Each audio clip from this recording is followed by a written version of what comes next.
Welcome to this month's Friends You Keep. As they say, we are the average of the 5 people we spend the most time with. And at Erin Wellness, we believe that sustainable health and wellness is an accumulation of 5 pillars: the thoughts you think, the friends you keep, daily movement, nutrition, and lastly, supplementation. So each month we feature guests doing exceptional things that will hopefully inspire you to step into all you are destined to be. Hello, everyone, and welcome to this week's episode of the Friends You Keep podcast. I'd like to welcome Venessa Stonehouse to the show. Welcome. Hi. Thanks for having me. Thanks for coming and being on the show. So what do you do when life hands you fallen apples? If you're Venessa Stonehouse, you turn them into something extraordinary. After losing her first business to a devastating fire, Venessa packed up and moved to a small town and found inspiration in the simplest of things: apples going to waste.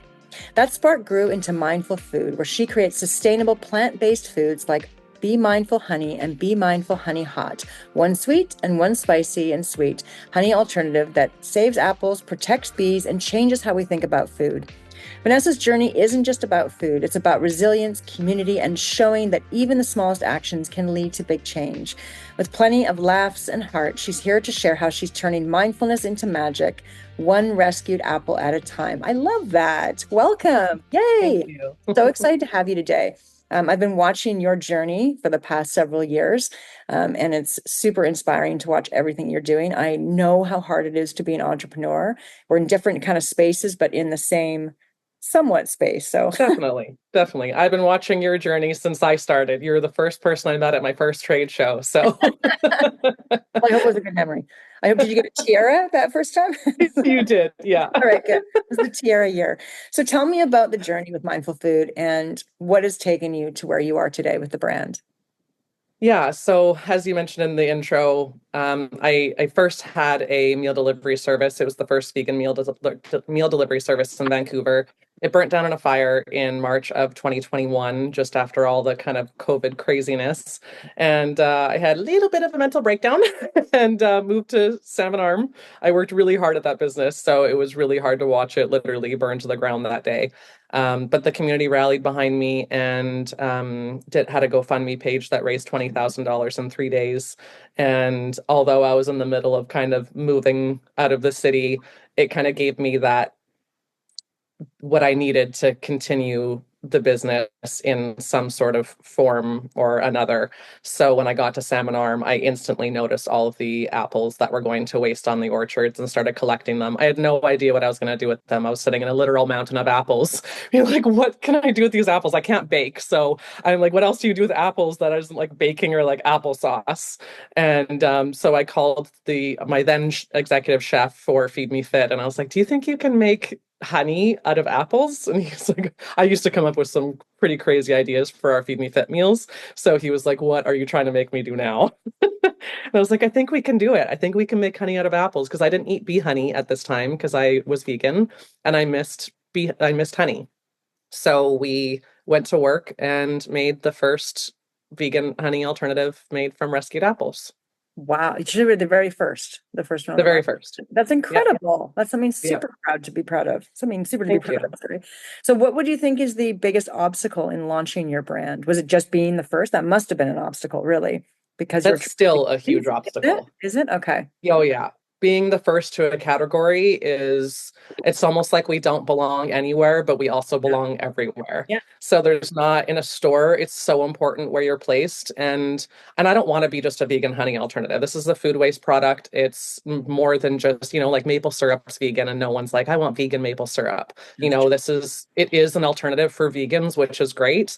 And that's how it kind of came to be. But I want people to use it who aren't vegan, so they can maybe be open to using other products that are vegan as well. Like they're not all bad, like just like this one just is doing something good also by rescuing the food that would go to waste. Yeah. So it's hard because vegans won't go to the honey aisle. They have no reason to walk down the honey aisle. So it's hard for that category to be in the honey aisle. Also, non-vegans don't really buy honey very often. So the honey aisles are really kind of not great place to be in most grocery stores. And that's usually where we're placed. And so we still struggle 3.5 years later on where to be placed in the store. And we're still trying to find kind of that sweet spot literally, Yeah. of where to be. And every store is honestly really different depending on the customer base.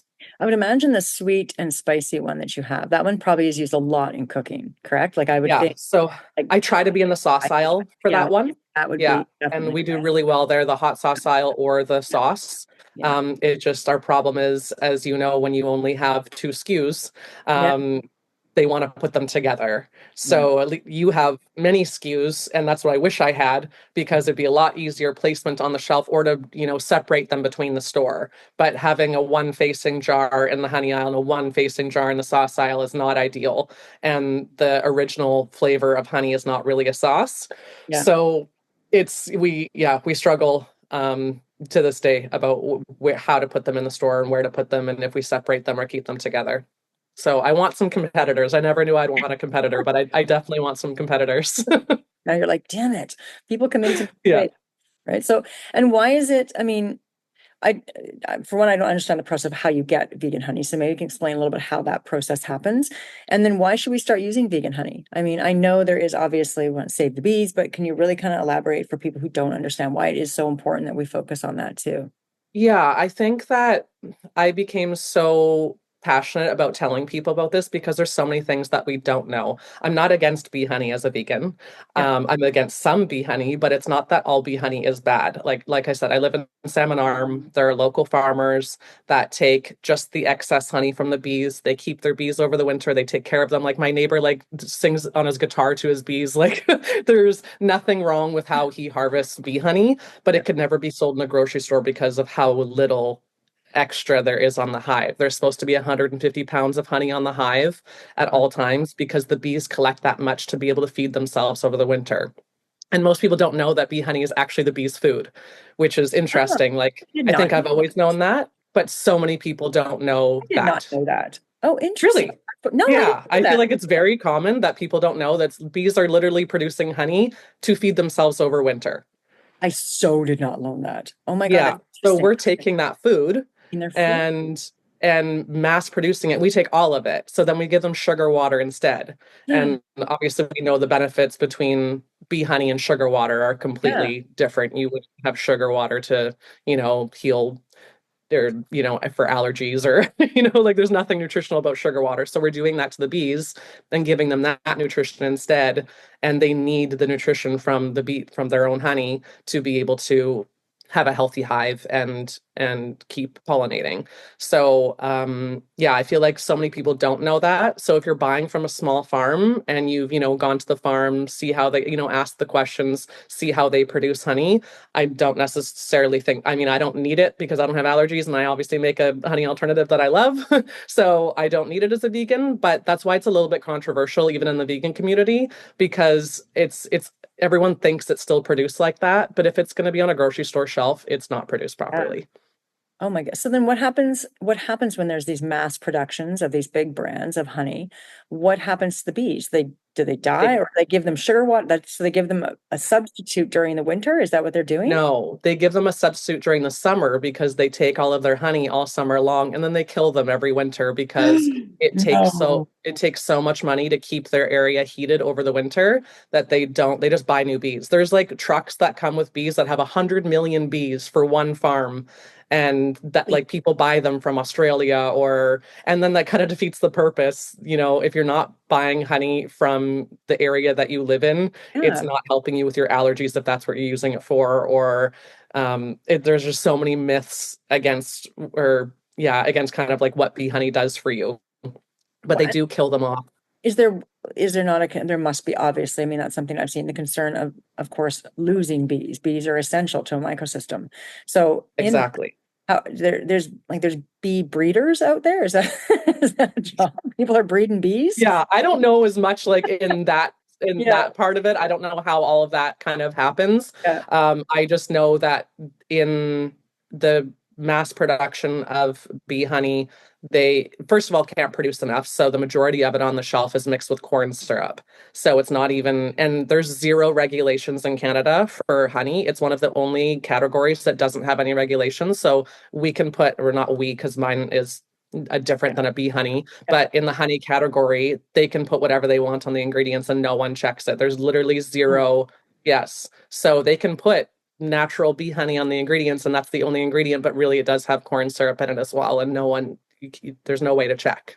Well, Health Canada, I hope you're listening to this conversation because all the regulatory we go through as vendors for supplements. That's what I said. I argue that all the Something time. needs to happen with the friggin' honey and just darn it. Yeah. Even for my organic certification, it took me 3 years to get that. Yeah. And when you think about it, if a bee honey calls itself organic, how do you know where the bees pollinated? How do you know that that's organic?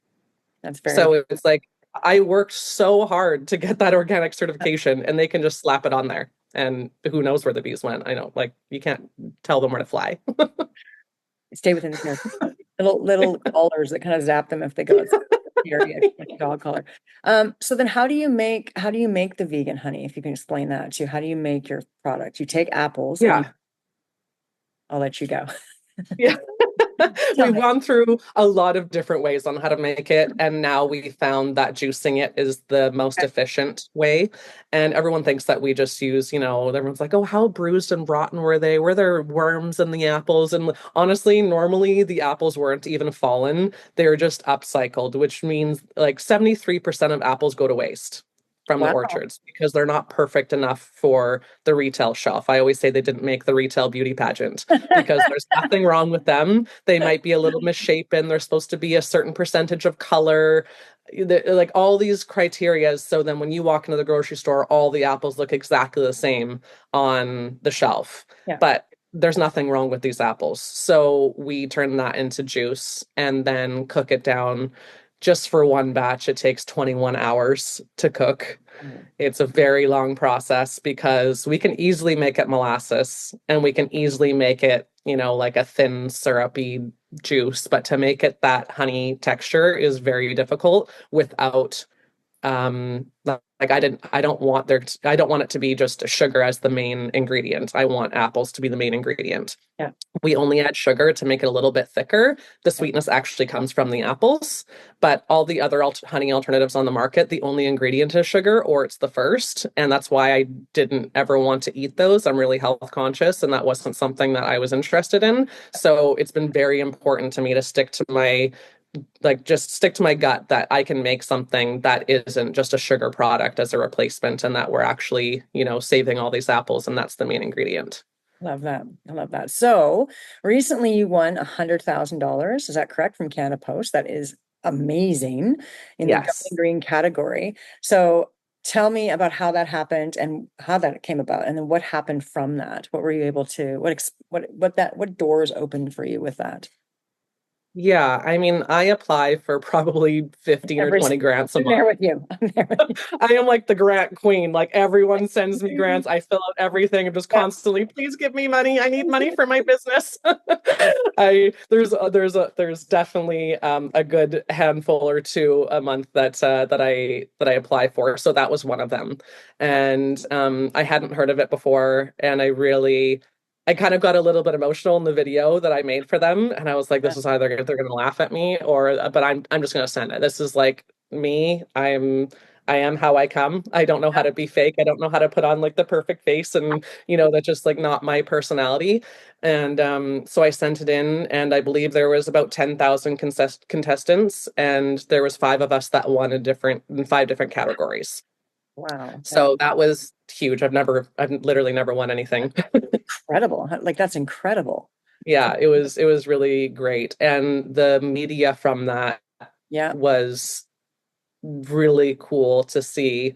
All of like my favorite, news media or social media pages or, content creators or that kind of stuff. And they were all posting about it and writing articles and newspapers. And it was just really, I needed that at that moment because it gets really hard running a business. And I feel like no one can ever hear me. I feel like this little person, like someone please listen to how important it is of what I'm doing.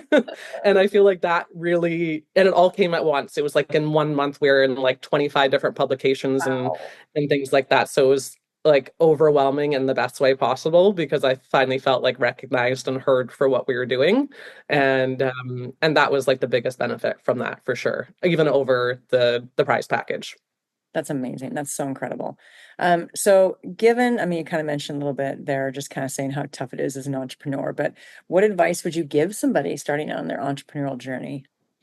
I always say, make sure you absolutely love what you do. Like it's nothing else you want to do on this planet besides what you are doing because it is so hard to run a business. And every single day, there's basically not a day that goes by that you question what you're doing. You have Yeah. good days, but on those good days, you still have Oh, questionable yeah. times. So Yeah. you have to be so passionate and just be obsessed with what you do or do not do it. Yeah. Like No. just do not do it. It is just I've been an entrepreneur since I was 18 years old. I'm actually a high school dropout.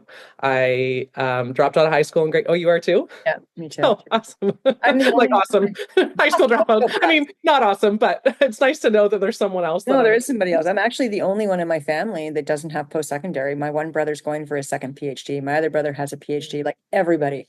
And I was really I learned more. I started my first pet food store at like 20, I think I was 23, 24 with my brothers. okay. And I paid a lot of money learning that. That was a very expensive lesson for me, that store. Yes. So Yeah.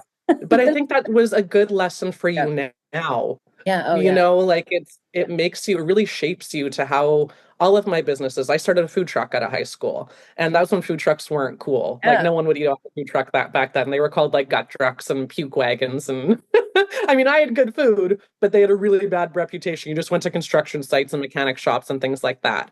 But I built a really cool business out of it, and I would build routes and then sell those routes to other people who wanted to start a food Right. truck business because that's how they were run back then.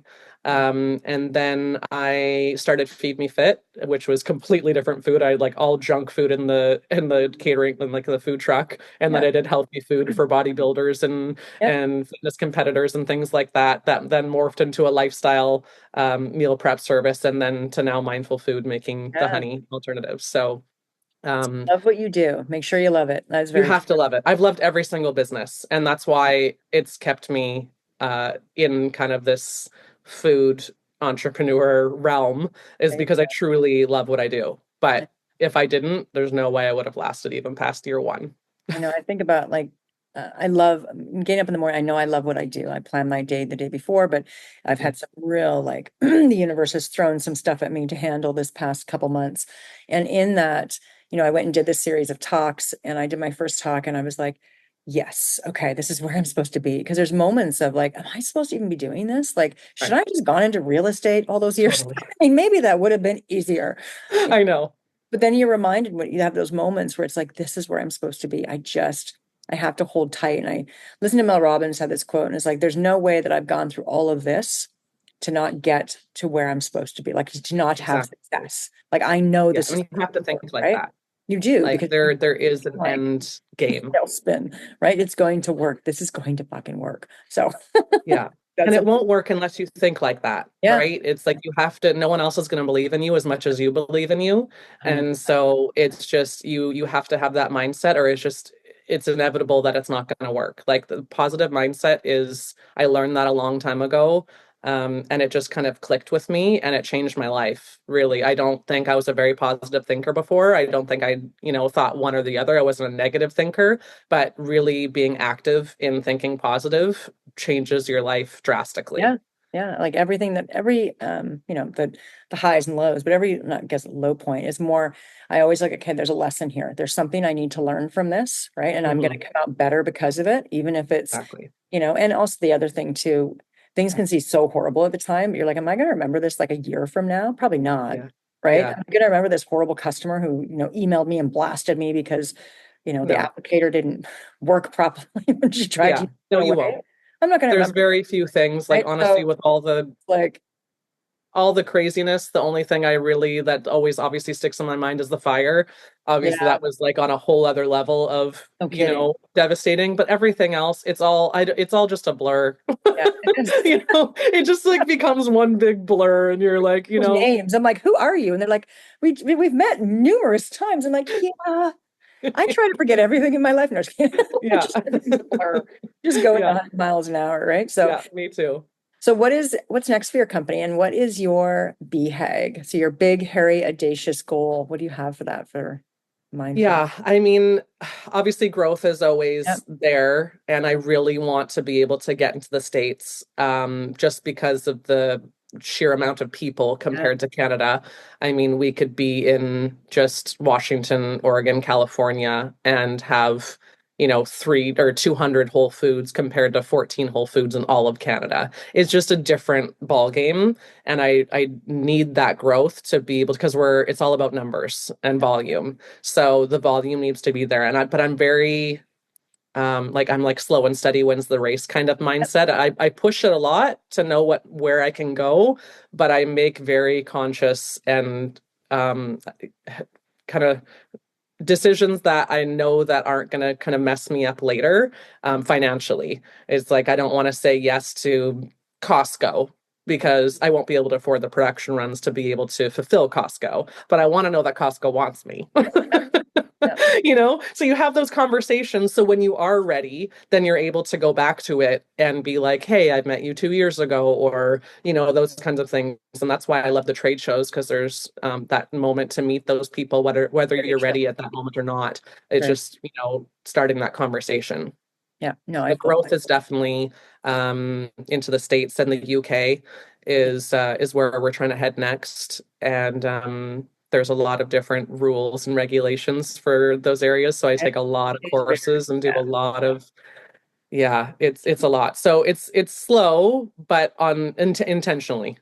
Yeah, I know that's what my old boss from Body Plus. So I worked for a company called Body Plus for about Mhm. 13 years, and then he sold to Jameson, and he has been one of my mentors throughout my career with Aaron Wellness. And that was something he said to me, because I think it's hard to lose. I think it's easy to lose sight of that as well, the slow, steady idea, because we kind 100%. of see where we see these unicorns that end up happening, where it's like, and then if they went zero to this overnight, they usually do have 5 years of work they're putting in to make a brand 100%. kind of get to where it needs to go. But you see some of these brands, and they sell, and they just do so well, and you kind of see the highlight reel from everybody, and you're like, oh gosh, really slow and steady. And that was something he said to me. He goes, slow and steady, get your retailers to trust you. Retailers, how to do Yeah. this, build your brand brick by brick, and it Yeah. will come. Just don't get lost in the idea that you need to be over there already, because Uh, you're I not, completely agree. right? It's not about how many stores you can be in. It's the sales in the stores that you're Yes. currently in Sell that are through and important. sell through constantly, right? Yeah.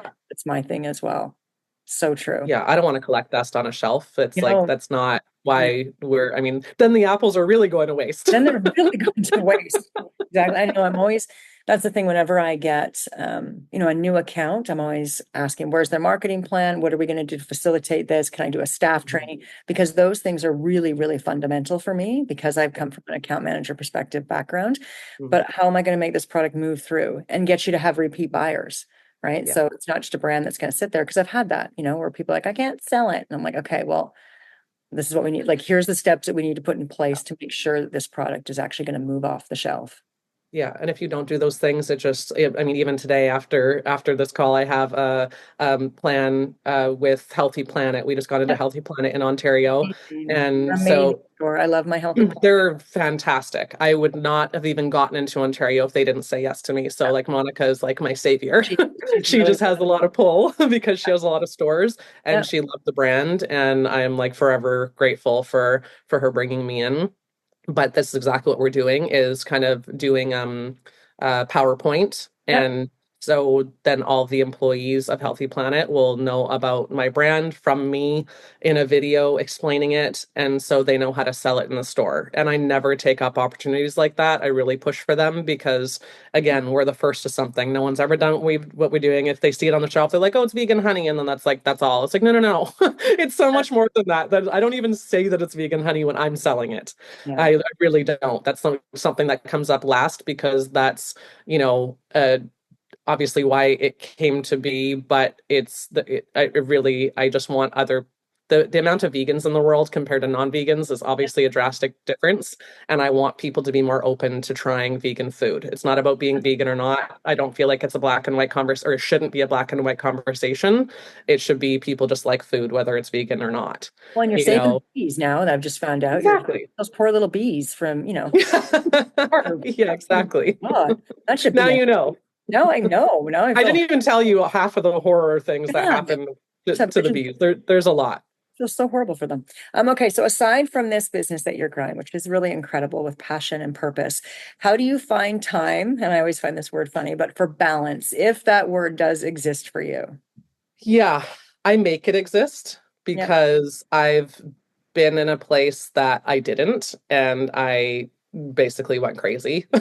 So it's hard for me because I always want to work on the business, and my mind is, I'm very OCD. I'm an overthinker in every way.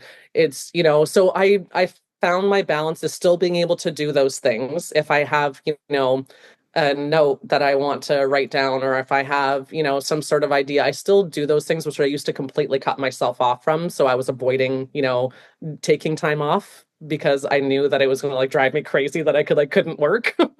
But I found that if I take 4 days off a month, Good for you. then consecutively 4 days off a month, that I kind of just Sounds disappear. What? Because I spend a lot of time in Vancouver now, because the business has grown so much that I'm not in Salmon Arm as much as Yeah. I would like to be. So basically every month, I mean, it's been 3 months since I went, but every month I'm supposed to go back to Salmon Arm for 4 days. I kind of decompress. I do work like a little bit still. It's not like I take all the time off, but I mean, I get to hang out with the animals. Like my neighbors have donkeys. It's like I like hang out with the chickens. It completely resets me for the next month Yeah. after. And that's where I found my sweet spot, is just get away for a couple days, be where I feel at home most, Mhm. and not in like the hustle and bustle of the city. There's like pros and cons to it. Yeah. But I do enjoy being in the country and, not seeing people for 4 days and just hanging out with animals. That's my happy place. Yeah. I have a thing for, I have all these animals I send to my girlfriends. I'm like, I'm so going to have a farm one day. I want like a mini goat and I love donkeys, but Yeah. raised on a farm, and mini horses and mini donkeys. And I'm like, I want them all. I found a sheep Yeah. the other day. Now I need a sheep and a chicken. I know. I think all these animals have a I herd. know. And I basically have that just on everyone's farms around me. Right. Perfect. So that's why it's like, that's like it's really cool for me to see my kind of attitude change and my perspective in Yeah. those few days, even if it's just 2 days. Yeah. I completely change in those 2 days because I know that that's where I'm happy. Yeah. So I force myself to take that time and make sure that I do, because if I go, too long without something that makes me like really happy inside, it catches up to you. You have to make a balance. And that's after 25 years of not and realizing kind of after the fire, like, okay, this is something that I need to make sure that I do, because the business is only going to hurt if I have a burnout. And I have had a burnout. Yeah. And it takes a long time to recover from it. So it's not helping me in any way by thinking I can, power through it. Yeah. All right. So we're going to do some little like quick final questions. Okay. What would you tell your 20-year-old self? Uh, I would I would say trust your gut. I mean, I did. And I think that was something that I really struggled with, because everyone was like, you should go to college and university or go back to high school and get your GED. And back then, I mean, no one really dropped out of school back then. This was, 25 years ago. So I struggled with it for a long time, whether I was, just being rebellious, or because I was a little bit rebellious, or if it was something that I truly felt it, and I didn't really know what my gut feeling was back then. Now I go by my gut feeling on pretty Yeah. much everything that I do, because I now trust it after years of experience. Yeah. But my 20-year-old self definitely didn't know how to navigate how I felt compared to, what everyone told me that was, probably better to do. So I would tell my 20-year-old self to just believe in that gut feeling, because I'm happy how I turned out and where I ended up. And I wish I could have had more confidence in that at that age. Yeah, I know that's the thing. I think that's what's that saying, like youth is wasted on the young or whatever. Yeah, it I'm like, is. why didn't I? So I'm always trying to talk to my daughter about like making smart choices and not coming Yeah. from a perspective of, I know best, but I'll tell her the situation and be like, and I wish I would have known that because X, Y, and Z. And so I'm telling you this, so then you know this, that when Yeah. you make decisions, that hopefully they'll be a little bit more educated and a little bit more Yeah. thoughtful sometimes when you're thinking of things, right? And trusting your Definitely. gut. I mean, that's your good orderly direction is what I call it. That's your God. And that came Mm. from the book, The Artist's Way by Julia Cameron. I read in my early 20s, but I've always called that your God, your inner God, Mm. your good orderly direction. It will I tell like you that. which way to go, right? And you know when you're off, you know when you're not listening to it, 100%. right? And So that's why like I always felt off when I steered away from my gut feeling to listen yeah, to everyone that was in my ear. And yeah, it just didn't feel like the right situation for me. But it was like, you're gonna start your own business, you're gonna do this. Like my parents, like, you make no money. What are you doing? Even now, they're so supportive, but they're like, yeah. we don't understand. I know. You could have a desk job I and know. get all like, have a salary. I'm like, Right. I would not Tension. be happy. I'd be Yeah, miserable. I There's know. nothing I can think of that I was like, I wish I had that job and got paid Yeah, $100,000 a year. I know. There's just nothing out there that I've been that passionate about that's what I would want to do. So Yeah. this is it, money or not. No, I've had to because my mom's not risk tolerant at all. And there is you have to be really risk tolerant to become an Yeah, entrepreneur, right? Like you're my just parents aren't either. putting it all on the line. And she's not. And so, when we're talking about stuff, she's like, so is the sale, how's it doing? Is it doing okay? You doing okay? I'm like, I have the same conversation no, with but them. I can't tell her like some of the things that come up and just some of the financial constraints because you need more money and you want to launch products and you're just always like, and especially in especially for me, because you're always creating new products. So Yeah, even when we're launching at least two a year. So even when we have one that goes out, you have to create another one. So if you get the money from that, then you only have to pay off the other ones, but you're still yeah, having to create a new one. So you're always kind of teetering, right, on your I line of know. credit and trying to balance everything. And she's like, Yeah. this doesn't seem very sustainable. Yeah, Okay. well, at And we least do you don't that. have to tell her. My dad's my bookkeeper, so Oh gosh, no, I could not have my mother as my he's bookkeeper. always like, "So it's getting really slim. What are you Yeah. planning on doing this month?" Like feet finder, just leave it alone. Because Exactly. of that. I'm like, it's just my feet. I mean, really, how bad can It's it it's be? it's been a conversation a couple times. Right? Like I'm thinking I could just be like, I'm on Feet Finder for those who'd like to know. And back to Erin Thomas. Be I like, have what's cute she doing? feet. I have really nice feet. Yeah, Like I feel really like I'd nice make feet. my fortune, then I I get could so rescue much more money. bees. When I post pictures of me getting pedicures, I'm telling you, I get messages on Instagram, but like, hey, nice feet. And I'm like, I could be like, Foot Finder, here's my link. Yeah, I think we both should go on. I think it should be a new I think so. Yeah. 2025. All of a sudden our brands will flourish. We'll have new products. It'll be We'll like just like have a watermark in the side of the picture of our logos. on all our products, just like footfinder.com, Erin Ashley.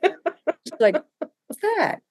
Just start making money that way. I'm glad you've thought about it too, because it's We're definitely been looking at different ways to make money. We're diversifying. That's yeah, diversification, really, in yeah, 2025. agreed. So what is your favorite go-to treat? Besides your own food, of course. Yeah, I'm not much of a sweets person. Oh, okay. Salty? Yeah, I'm weird. It's so funny. I make a sweet product, Yeah. Yeah. but I'm not much of a sweets person. But again, I use my product for cooking Yeah. mostly. Like I like spicy, so the hot honey is definitely something I use more often. But I think like my go-to snacks are like Nooch Pop.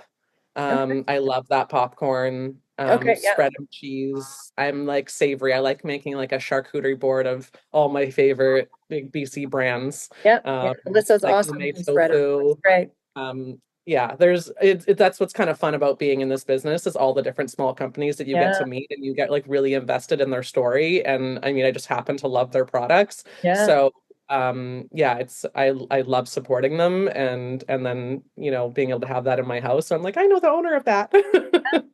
I know I'm pushing a lot just on the whole, especially with tariffs and whatnot coming up. Oh Just gosh. pushing the whole buying Canadian. I've always really tried to support that. Yeah. And I think it's now more than ever. I have a post I'm going to be putting out and I'll actually put yours too. I just thought about it, but putting alternatives like Canadian alternatives, like so Right. it'd be a version of Honey and then would have yours. And so it'd be Right. tampons, it'd be That's a Jonah, good idea. right? Like just so then people can, especially with supplements too, like A1 greens. Right. Nobody should be buying A1 greens, proprietary blend. It's like nobody should be buying it. They should buy Yeah. Progressive or they should buy Genuine Health. Or they should buy like Right. there's so many other versions they can be buying. Yeah, And and I feel like so many people don't know, oh, they like if they're not paying attention, they're just kind of buying what's in yeah, their ads or yeah, what their friend 100%. posted, and it's not always disclosed, Canadian brand or US brand. It's kind of you have to do the research Yeah, and find, what's what's Canadian to be able to do that. What's And I feel like actually Canadian? Because I mean, exactly, you buy Clorox and they have an US, I mean, sorry, a Canadian address, but they're not a Canadian-based company. They are a totally. US based, not that I'm buying Clorox, but they are a US-based company. So Yeah. things like that. Sometimes you have to do a little digging and pull your phone out.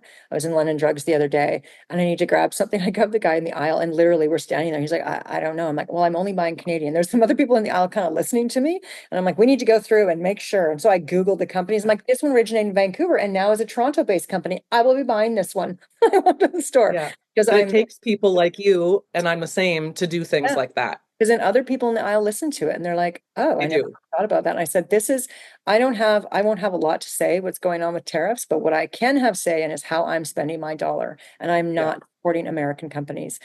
I mean, and I'm not trying to take away from American businesses, small ones, because I know there's No, great but it's people down something there to doing protect things too. us. But they also in the States, they have a very big agenda of support America, buy Yeah. American. That's part of their whole thing. If you type Yeah. in buy America on Instagram to put a little tag, if you're doing a story, there is a buy America one. There is Oh not yeah, a buy Canadian one. I know. There's not, because we don't do that. And we need to start standing up and buying Canadian and really making that part of our agenda, I believe, day to day. Yeah, I agree too, especially when it comes to this, you know, retail and, just like buying products in general. And Yeah. I really do believe that people want to do better. They Yeah. just don't either know how or don't, they've never been taught to think outside of the box. It's kind of like my parents. Like they're like, well, we've just been listening to this or doing it this way for so long. We never thought to question it. And it's like then like our generation of, people are, trying to change that and really actually make people think and question things and see where things come from. Because I really do believe that if people knew just in like my business alone what was happening to the bees and how important they are, like we can't 100%. live for Well, it's 4 years on horrible. this planet without bees. Yeah. And there's alternatives to bee honey. We don't have to have bee honey in mass amounts. Yeah. So if people really knew what happened to their health when we ate their honey, then they would at least try to do better. Like it Yeah. doesn't have to I've be never again bought like black honey and again. white. Now that I know this, I will never buy honey again, unless it's from a very tiny, tiny farmer. I can go to Yeah, a and I place. can't compare it to nutritional benefits. So if you have allergies and you go to a farmer and you use it for that, or if you eat it raw, but even if you heat up bee honey, there's no nutritional value left. So Gotcha. if you like use it in your baking or if you put it in your scorching hot tea, you're not getting the nutritional benefits. So then we're just wasting that honey. So ours is a good alternative for that. If you need to use honey raw for whatever other reason that you want to, then do that. But there's more ways to use honey that doesn't have nutritional benefits Yeah. than there's, like your cereal or granola bars that all have honey in Yeah. it, but it's been cooked. Yeah. So there's, So there's not a nutritional benefit to that honey, but it's used as a marketing plan to get you to believe that that's healthy. yeah, 100%. What is your favorite swear word? And yes, you can swear on here. I don't know if I have so a few years ago I tried to take swearing out of my vocabulary because I Okay. feel like I was like always swearing because I was always just like so frustrated and I felt like it was coming out of my mouth every 2 seconds because I was like fuck, fuck, fuck, fuck, to everything. So I feel like I actually don't really swear that much anymore. Ooh, I okay. know, but it took me years to get out of that because I really did have like what my mom calls a potty mouth and she's like you can't say that online. Don't that your followers are going to think that you have a potty mouth. I'm like, Mom, this is how I come. This like people follow my page Yeah. because I'm real and I don't put up, it's all goofy or real or raw. It's what I believe in. It's how I come. I don't know how to be anywhere else online or in person. Yeah. So, yeah, I don't think I really have a favorite swear word anymore. Like if anything, I just say fuck. Like, but it's mostly like if I stub my toe. Okay. I'm like, That can be your go-to then. What is your favorite book? Do you have a favorite book that you've read or something you've read recently that really resonated with you? yeah, it's funny on my table. I'm actually just reading The Leader Who Had No Title by Robin Sharma. Oh, Um, okay. and it's I'm just getting into it, but I'm really liking it. Just Okay. this one here. Nice. What's the And cover? I What's the actually cover? What's the cover? I'm reading it because I don't read a lot of business focused books Yeah. often. I think that I was like so focused on my mindset and how I, navigate my life in my brain and, and the people that I'm surrounded with and that kind of thing, that I was focusing on those kinds of books for a really long time. So a friend gave me this a few weeks ago, and I just started reading it. And it's obviously a completely different perspective. And it's like, obviously takes emotion out of it, takes everything out of it. And it's really interesting. Like now I'm like, what other book can I buy? I need to know more. I need to know everyone's advice on, who did this way, or, what did that way. I read Grow by Mike Fata Yep. a little while ago. And that was also like a really encouraging book, because I feel like I feel like in 20 years I could write the exact same book. Like I feel like I have such a similar path to him. And I feel so connected to how he's run his businesses and built his businesses and the time. And he's so open about, how long it took to make money. And, it really made me feel good about how I am building my own business. Yeah. So that's what kind of got me started on, reading outside of my norm and really focusing like on business books. It is nice to hear other people's struggles and what they have Definitely. through, because it really kind of, you can resonate with it, right? Yeah. Well, we all think that everyone has these like highlight reels. I know. And it's like, it's so discouraging, because like I compare myself to businesses sometimes that have been around for 15 years and I've only been around for 3, but I don't realize they've been around for 15. So they're like, we got into Costco, we got into, this store, we don't, like all these things, we're going to the US. I'm like, oh, why didn't they want me? But then you realize it's like you become friends with these people, not realizing that you're not all on the same stage of the business. And I really I struggle with that a lot, because I kind of compare myself to everyone naturally. And so it's sometimes you step back and be like, okay, what stage are they at compared to what stage am I at? Like, don't get discouraged. Everyone's trust where I am. Story, right? Trust our own story. I think that's the big thing. Every month I write down all my goals for the month, and I do it weekly and then daily. But I already have like a quote for every week, and I have a quote for every month. And the big one, this one, is to trust my story. My story is different than everybody else's story, and I have to trust that it's unfolding exactly the way that it should, right? Yeah. And now that's hard at times. So yeah, but it's like you tell yourself that, and you look at that quote every day, and you believe it, right? It's like words of affirmation, and writing those things down. Like I have a bunch on my mirror, and I look at those all the time, and it really does help. You don't notice, but subconsciously it definitely helps you and your mindset. It does, for sure. All right, so we're going to wrap it up. First off, I want to thank you for being here with me today. This has been awesome. I've learned so much about Hunnie and about bees and about your business, which I love. Would you like to tell us, where can people buy you? Where can they find your company? Give us the goods. Yeah. So we're in about 400 retailers across Canada. We're on Amazon.ca and .com.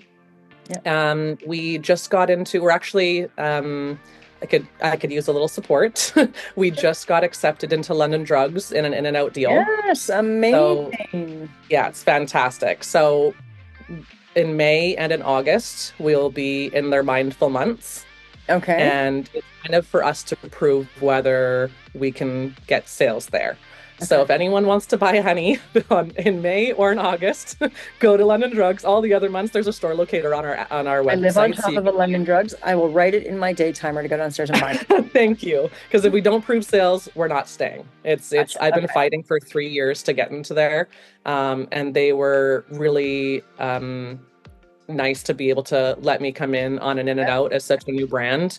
And I want to prove it to them that there is the customer base at London Drugs. I mean, they have some really unique products, and I think that we would do really great there, but it needs to be proven or we're not staying. Right, so any other month, go to any of our other 400 retailers, but in May or in August, just go to London Drugs. That's it. That's it. And the website is mindfulfood.com. Is that the website? Correct. And and food is spelled FUD. Yeah. And then so it's MINDFUL FUD. Okay. And same with Instagram and Facebook? Same with Instagram and Facebook? Instagram is BeeMindful _ Hunnie. And we spell Hunnie HUNNIE. Okay, perfect. All right. We'll have all the links here as well. So awesome. Thank you so much for taking time with me today. I know you're busy, so I really, really appreciate it. And I want to thank everybody for joining us. Stay tuned next month. We'll have somebody else exciting on the show, sharing how they are being exceptional in this world. So take care, everybody. Until next time. Thanks again, Venessa. Thanks so much for having me.